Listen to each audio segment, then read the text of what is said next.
Assalamualaikum warahmatullahi wabarakatuh. A'udzubillahi minasyaitonirrajim. Bismillahirrahmanirrahim. Innal hamdalillah nahmaduhu wa nasta'inuhu wa nastaghfiruh wa na'udzu billahi min shururi anfusina wa min sayyiati a'malina. May yahdihillahu fala mudhillalah wa may yudlilhu fala hadiyalah. Asyhadu an la ilaha illallah wahdahu la syarika lahu wa asyhadu anna sayyidana wa nabiyyana Muhammadan abduhu wa rasuluhu la nabiyya ba'dah. Allahumma salli ala sayyidina Muhammad wa ala ali sayyidina Muhammad. Ilahi anta maksudi wa ridhaka matlubi. Atini mahabbataka wa ma'rifataka. Selamat pagi sahabat semua dimanapun berada, dan terutama sahabat Nusantara. Alhamdulillah wa syukrillah, Abah pagi hari ini masih di Dubai, dan hari ini adalah hari terakhir. Nanti sore Abah berangkat akan terbang ke Singapura, tetapi Abah yang barangkali hari ini live-nya telat karena memang agak kesiangan. Tadi malam kita ada ngobrol ya dengan teman-teman dari Dubai, ya kita bicara tentang Sayyid, tentang Syarif, tentang Habib ya. Kemudian akhirnya karena ngobrol yang luar biasa, akhirnya kita berbicara juga tentang Nahdlatul Ulama ya. Dan entahlah, inilah barangkali bunga tidur ya, tiba-tiba Abah dibangunkan dengan teriakan, wahai Nahdlatul Ulama, bangkitlah. Wahai Nahdlatul Ulama, bangkitlah.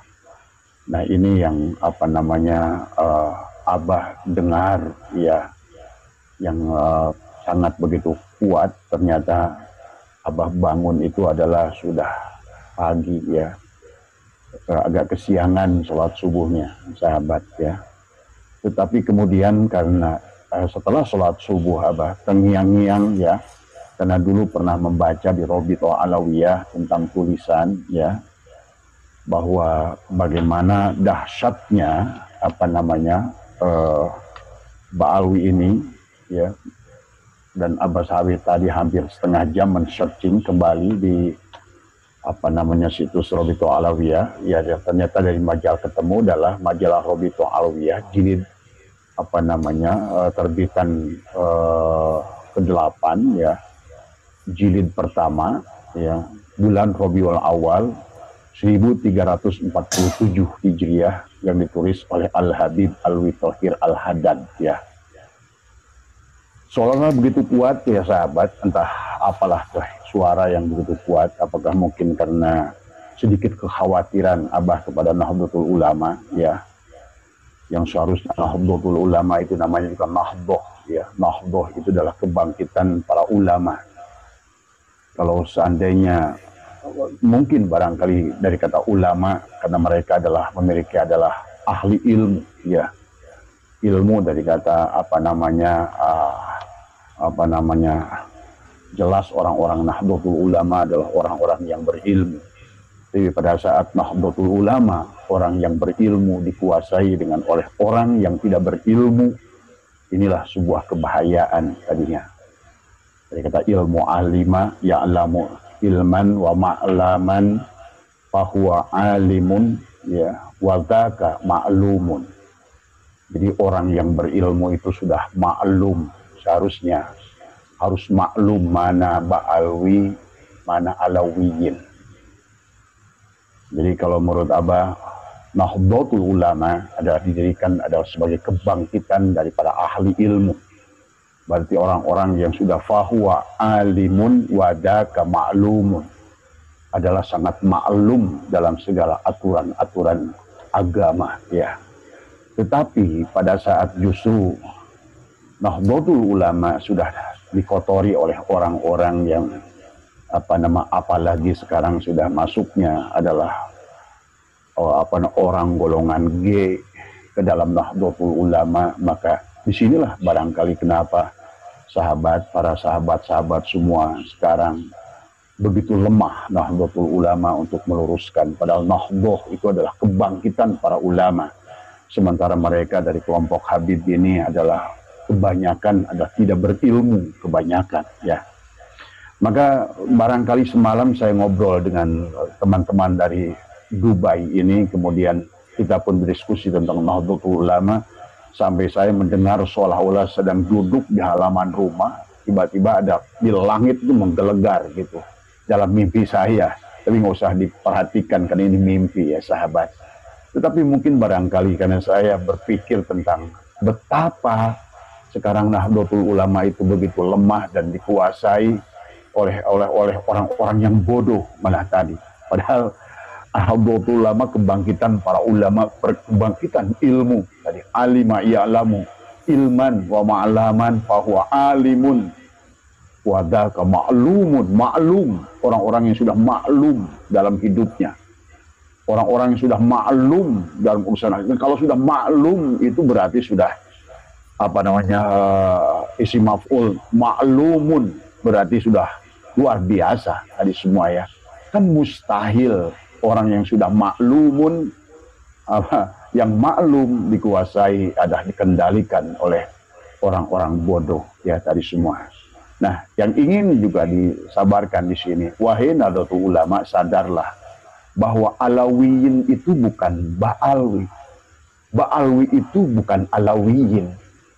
Nah, kenapa Abah tiba-tiba ingat kepada majalah Robitoh Alawiyah ya, yang bagian 8 jilid 1 ini adalah yang terbitan bulan Rabiul Awal 1347, karena pernah membaca tempo hari. Maka tiba-tiba pagi itu begitu bangun saya sholat subuh, Abah langsung mencari buku ini dan ternyata masih ada apa namanya di internet ya, alhamdulillah. Nah, yang harus disadarkan oleh kita para Nahdlatul Ulama adalah tentang kepedean daripada Ba'alwi ini yang merasa menjadi Alawiyin ya. Dan kalaupun Alawiyin, inilah cirinya bahwa mereka mengaku Alawiyin tetapi sesungguhnya mereka bukan Alawiyin. Karena Al-Habib Alwi Thohir Al-Haddad ini menulisnya kalau menurut Abah adalah offset tadi semua. Bahkan rasa-rasanya doktrin yang ada di dalam kitab Robitoh Alawiyah itu adalah doktrin yang diperuntukkan kepada mereka adalah yang merasa sebagai Bani Alawiyin, yang sebetulnya sahabat bedakan antara Ba'alwi dengan Bani Alawiyin. Kalau Bani Alawiyin adalah memang keturunan Ali bin Abi Thalib dari Sayyid Ahmad bin Isa ya, yang asli. Tapi Ba'alwi adalah dari Sayyid Ahmad bin Isa al-Muhajir, seolah-olah begitu. Yang diklaim adalah tidak ada. Itulah, tapi biarkan itu urusan ahli nasab, biarkan urusan Kiai Madudin. Tetapi yang Abah tercengang adalah karena ada teriakan yang begitu kencang, selamatkan Jawa ya. Ternyata Abah ingat dulu di buku itu, nanti Abah akan bacakan, ada pernyataan bahwa Jawa ini adalah memang kekuasaannya Robitoh Alawiyah. Maka disinilah mari kita coba ya, kita apa namanya Abah scroll di sini ya, tadi katakan. Silakan nanti Anda cari juga ya. Yang pertama, kepedean apa namanya Ba'alwi ini sebagai Alawiyin ya. Padahal dari silsilah Alawiyin sekarang adalah yang saya tahu adalah orang-orang yang hebat seperti Sultan Hasan al-Bolkiah adalah keturunan Alawiyin yang ke-43. Raja Maroko adalah keturunan Alawiyin yang ke-42, ke-43, 42 sekarang ini. Sementara Ba'alwi ini adalah baru paling tingginya 37 ya. Yang apa namanya, yang kalau 37 kita berdasarkan pohon daripada nasab, kalau kita lihat adalah banyak kopong-kopong, bolong-bolong yang tidak tersusun sehingga berbenturan antara umur mereka dengan apa namanya waktu, apa namanya tarikh perjalanan apa namanya klan itu sendiri ya. Tapi yang mengerikan daripada apa yang didoktrinkan oleh Habib Alwi Thohir Al-Haddad ini tahun 1347 ini betul-betul adalah memang niatnya adalah menjajah kalau kita lihat ya. Yang pertama, doktrin yang pertama adalah berhimpunnya Alawiyyin adalah orang yang paling disayang oleh Allah. Nah inilah yang dijual oleh mereka dalam dakwah-dakwah mereka. Bahwa kami, walaupun kami zina, kalaupun kami maksiat, kalaupun kami bodoh, kalaupun kami bagaimanapun dosa kami, maka di penghujungnya kami akan tetap disayang oleh Allah. Ini karena dia salah menafsirkan ayat Quran tadi itu, padahal kepada Alawiyyin ya, itu kepada Abbas sudah pernah membagi antara Ahlul Bait, ada Alu Muhammad, ada Duriyatul Rasul, ada Idratul Rasul, tadi semua ya. Yang dimaksudkan oleh mereka, mereka telah menempatkan dirinya adalah sebagai Ahlul Bait, yang sebagaimana Allah berfirman di dalam Al-Quran bahwa mereka, Allah akan menjaga kesucian mereka ya. Sehingga mereka menafsirkan bagaimanapun dosa mereka, sehebat apapun dosa mereka, mereka adalah orang-orang yang sudah ahli surga, orang-orang yang bahkan akhirnya kesini karena merasa bahwa mereka orang mulia, orang suci, sehingga mereka tidak menyadari adalah kekotorannya sendiri. Nah oleh karena itulah Abah mengajak kepada Nahdlatul Ulama, luruskan saudara kita ini, karena mereka bukan Alawiyyin, tapi mereka adalah Ba'alwi ya. Kalaupun mereka Alawiyyin dengan doktrin semacam ini mustahil doktrin yang datang dari seorang Duriyatul Rasul ataupun apalagi Ahlul Bait ya. Karena kita ngertilah bagaimana baginda Nabi Muhammad SAW begitu kerasnya kepada Fatimah ya, dalam urusan hubungannya dengan benar dan salah ya. Jadi tidak ada agama yang mengajarkan, karena Allah itu bukan jisim dan jirim, bukan presiden Allah itu. Jadi pahami wahai juga para muhibbin, bahwa jangan punya anggap hubungan manusia dengan Allah itu karena hanya beberapa hal saja yang bisa mensyafaati. Kalau kita lihat di dalam berbagai hadis, baginda Nabi yang pertama yang bisa mensyafaati, yang kedua yang bisa mensyafaati adalah seorang anak. Kalau berdasarkan hadis Imam Muslim adalah seorang anak yang sudah ditebus dengan akikahnya, lunas orang tua membayarnya, maka dia anak itu juga bisa memberikan syafaat kepada ibu bapaknya. Yang ketiga adalah Al-Quran, yang pada saat kita menjadi ahlu Al-Quran, maka Al-Quran juga bisa memberikan syafaat. Jadi ada beberapa hal, jadi tidak ada ya keterangan bahwa mereka Ahlul Bait itu bisa memberikan syafaat ya, kecuali karena Ahlul Bait itu adalah hanya 5 orang itu ya, kecuali, dan itulah diberikan prioritasnya kepada baginda Nabi. Dan di sini mereka berhimpunnya Alawiyyin orang yang paling disayangi oleh Allah, seolah-olah mereka menjamin mereka dalam surga dari semua. Bahkan mereka memberikan jaminan kepada orang lain untuk bisa masuk surga, padahal mereka adalah bukan Alawiyyin tapi adalah Ba'alwi ya. Terus yang kedua adalah Alawiyyin yang hakiki adalah ruh dalam secara keseluruhannya. Artinya di antara mereka harus saling menolong ya. Ini baik sesungguhnya dalam menurut agama adalah baik saling menolong, tolong-menolong, tetapi jangan dibatasi hanya sesama Alawiyyin gitu ya, atau jangan sesama Ba'alwi. Karena saya tidak setuju mereka menuliskan Alawiyyin di sini, dan Alawiyyin itu memang Duriyatul Rasul ya. Sementara Ba'alwi ini bukan ya. Nah, ini ya. Kemudian ada yang selanjutnya ini karena banyak tapi saya pilih saja. Jika seorang Alawi menentang pendahulunya, maka dia su'ul adab, maka menghilangkan seluruh amal selama hidupnya. Ini kan doktrin bagaimanapun keadaan dahulu di Yaman, bagaimana Banu Fatimiyah di Mesir, bagaimanapun kotornya nenek moyang mereka. Inilah makanya kenapa baginda Nabi Muhammad adalah salah satu tugasnya di Mekah itu adalah karena memang orang Yahudi ini dari dulu adalah selalu berbangga-bangga dengan nasab, dan mereka menjaga klannya luar biasa. Inilah bangsa Yahudi, termasuk juga kaum suku Jurhum yang juga adalah keturunan Yaman. Maka itulah dulu ada seorang ulama mengatakan Yaman Hadramaut adalah kota 1 juta apa namanya sejuta apa namanya istilahnya itu patung atau sejuta ini ya. Jadi mereka itu adalah, maka sampai Nabi innallaha qad adhaba ankum aibal jahiliyah wa ta'addu mahabil azdad, yang di bawahnya itu adalah apa namanya annasu li adam wal adamin turab amin turab la fadla li arabiyyin ila zamin wala fadla li aswada ila ahmar illa bitaqwa. Ini adalah merupakan apa namanya yang juga kita sudah mengerti bahwa sesungguhnya tiada kemuliaan adalah seorang nas, tetapi memang mereka itu dari dahulu adalah berbangga-bangga dengan nasab Yahudi ini, selalu menjaga klannya demikian kuat ya. Dan mereka, nah inilah maka pantas kalau di sini mereka, jika seorang Alawiyin menentang pendahulunya, maka dia akan sul adab, akan menghilangkan seluruh amalnya. Jadi setia kepada sesama mereka, setia kepada leluhur mereka, walaupun salah.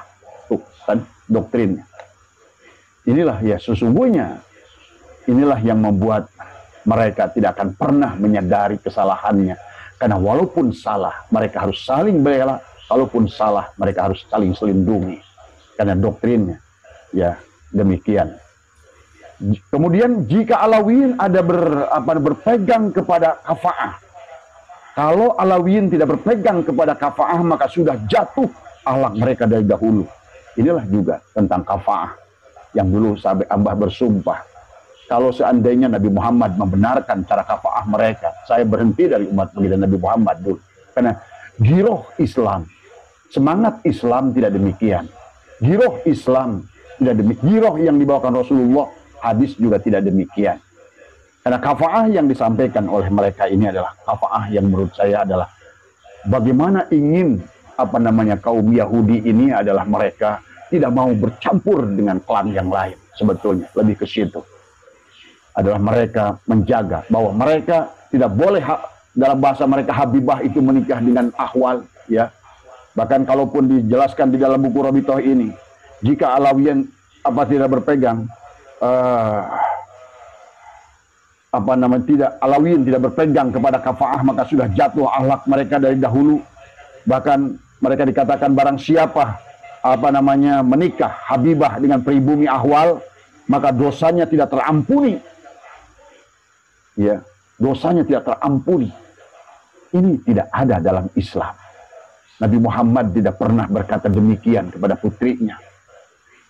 Ya, ini kan berarti kafa'ah sudah berseberangan dengan kafa'ah menurut Islam. Tafsiran para ulama tentang kafa'ah bukan demikian kafa'ah itu. Ya, ini memang kafa'ah kaum G.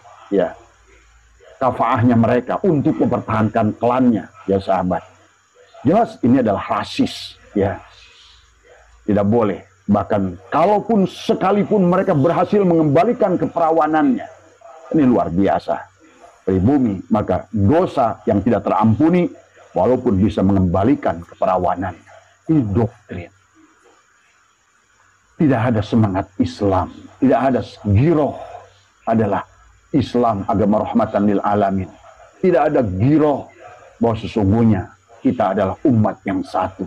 Tetapi yang dipertahankan oleh mereka adalah bahwa kami adalah merupakan apa namanya keturunan yang dicintai oleh Allah Subhanahu wa taala, sehingga kami maksiat pun boleh, jinah pun boleh, mabuk pun boleh, bahkan jadi wali Pentagon juga boleh dan lain sebagainya.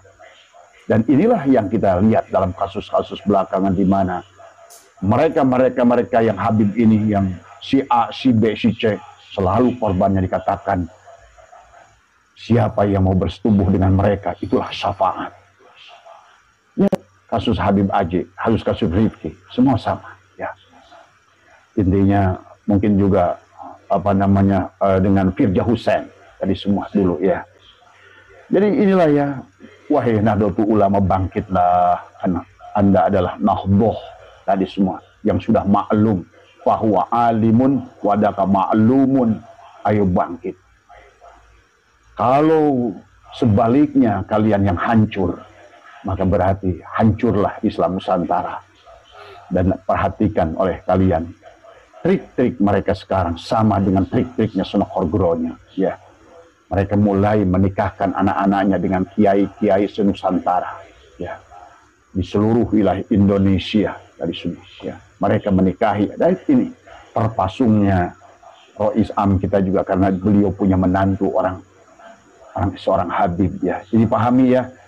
Abah tidak ingin menyampaikan kebencian, tetapi kita yang harus luruskan karena dampaknya adalah ini kenapa Nahdlatul Ulama itu Nahdlah adalah kebangkitan ulama, kebangkitan ahli ilmu. Bahwa alimun wadaka ma'lumun, berarti memang kebangkitan orang-orang yang sudah maklum dalam hidupnya, dalam urusan agamanya. Dan inilah yang sebuah kebodohan yang luar biasa. Rasis dibiarkan, rasis dilindungi pada NU itu sendiri berdiri adalah. Dan sekarang saya sedih pada saat orang-orang yang justru ingin menyelamatkan romo-romonya, guru-gurunya, yai-yainya, malah sebaliknya orang-orang ikhlas seperti Kiai Imaduddin, Kiai Alwi, Kiai Nur Ihya, Kiai Suparman, dan begitu banyak kiai-kiai yang lain membela Nahdlatul Ulama, malah sebaliknya mereka yang dimusuhi. Nah inilah racun Ba'alwi yang sudah menebar sedemikian rupa, ya, sampai banyak orang tua yang datang ke saya, anak-anak yang sudah dikuasai oleh mereka nggak hormat lagi pada orang tua. Bahkan maaf ya, di daerah saya itu cenderung anak-anak yang sudah gabung dengan kelompok mereka malah sholat, ya. Nah, inilah yang harus diperhatikan oleh kita tadi semua, karena yang mereka berikan adalah doktrin. Ini sebagaimana doktrin yang disampaikan oleh Al Habib Alwi Thohir Al Haddad, ya semua, ya. Jadi saya juga mohon kepada Bani Alawiyin tadi semua atau Ba'alwi, ya, tolonglah apa yang disampaikan oleh Abah ini adalah hanya untuk menyampaikan, dan Abah membaca apa yang kalian tulis di kitab Robiqah Alawi.